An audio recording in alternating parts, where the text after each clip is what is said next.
स्वामी रामतीर्थ वचनामृत जो आपको मुझको प्रत्येक साधक को राममय बनाने वाले हैं। हम आपको गृहस्थ में रहकर, घर में रहकर अपने कर्तव्य कर्मों का किस प्रकार पालन कर नित्य निरंतर प्रभु को पुकारना है, इस बात को प्रकट करते हैं। जय श्री हरि। पूज्य गुरुदेव के चरणों में प्रणाम। सभी नामनिष्ठ साधकों को जय जय श्री सीताराम। स्वामी रामतीर्थ कहते हैं कि जब तक तुम कंघी के समान अपने अहंकार रूपी सिर को ज्ञान रूपी आरे के नीचे नहीं रखोगे, तब तक उस प्यारे के सिर के बालों को नहीं पा सकोगे। जब तक सुरमे की तरह पत्थर के नीचे पिस नहीं जाओगे, तब तक सच्चे प्रीतम की आंख तक नहीं पहुंच सकते। जब तक मोती की तरह तार में छिद नहीं जाओगे, प्यारे के कान तक नहीं पहुंचोगे। ज्ञानी कुम्हार जब तक तेरी अहंकार रूपी मिट्टी के आब खोरे न बना देगा, तब तक प्यारे के लाल अधरों तक नहीं पहुंच पाओगे। जब तक कमल के समान सिर चाकू के नीचे न रख दोगे, कदापि उस प्यारे की अंगुलियों तक नहीं पहुंच पाओगे। जब तक मेहंदी के समान पत्थर के नीचे पिस न जाओगे, तब तक प्यारे के चरणों तक कदापि नहीं पहुंच सकते। जब तक फूल की तरह डाली में अलग नहीं होगे, तब तक प्यारे के सूरत पे पहुंच नहीं पाओगे। बांसुरी के समान सिर से पैर तक अहंकार से खाली हो जाओ, नहीं तो बांसुरी बजाने वाले प्यारे होठों का चुंबन कदापि नहीं मिल सकता। कहने का भाव, हम आप जब अहम का त्याग कर पूर्ण शरणागत के रूप में प्रभु को पुकारना आरंभ करते हैं, तो निश्चय प्रभु की प्राप्ति होती है।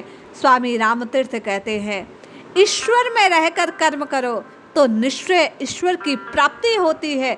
सब कुछ करते हुए सफलता प्राप्त करने के लिए, समृद्धशाली बनने के लिए आपको अपने काम से, अपने जीवन के दैनिक व्यवहार से अपने शरीर और पुष्टों को कर्म योग की प्रयोगा अग्नि में भस्म करना होगा, दहन करना होगा। आपको अवश्य अपना प्रयोग करना होगा। आपको शरीर मन खर्च करना पड़ेगा, उन्हें जलती हुई अवस्था में रखना पड़ेगा। अपने शरीर और मन को कर्म की सलीब पर चढ़ाओ। कर्म करो, तभी भीतर से प्रकाश प्रदीप्त होगा।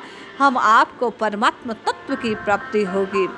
पूज्य स्वामी रामतीर्थ कहते हैं, शरीर निरंतर काम में लगा रहे, मन आराम और प्रेम में डूबा रहे, तो आप यही इसी जीवन में पाप और ताप से मुक्त हो सकेंगे। ईश्वर आपके द्वारा काम करने लगे। ईश्वर आपके लिए कर्तव्य जैसी कोई चीज नहीं रहेगी। ईश्वर आपके भीतर से चमकेगा। ईश्वर आपके द्वारा प्रकट होगा। ईश्वर में रहिए, ईश्वर में सहिए, ईश्वर में खाइए, ईश्वर में पिए, ईश्वर में सांस लीजिए, सत का साक्षात्कार कीजिए। शेष काम अपने आप होता है। सब कुछ प्रभु को समर्पित होकर करने मात्र से क्षण क्षण प्रत्येक पल सतत उन्हीं की याद बनी रहती है। पूज्य स्वामी रामतीर्थ कहते हैं, आप राम से कहते हैं अपना कर्तव्य करो, अपने प्रयोजन को करो, ना कोई इच्छा ना कोई प्रयोजन, केवल प्रभु के निमित्त काम करो। अपना काम भर करो, काम में रस लो, काम स्वयं सुख रूप हो जाएगा और यही काम राम बन जाएगा। अपने काम में जुट जाओ, क्योंकि काम करते रहना श्रेष्ठ है। काम ही साक्षात्कार तक पहुंचाता है, इसके सिवा काम और कुछ नहीं। राम राम राम राम राम जपो और काम करते रहो तो राम अवश्य मिलते हैं। इसलिए हम आप भी पूज्य स्वामी रामतीर्थ के इन उपदेशों को श्रवण कर नित्य निरंतर राम राम राम राम जपते हुए नियत कर्तव्यों का पालन करें तो निश्चित लाभ होगा। जय श्री हरि।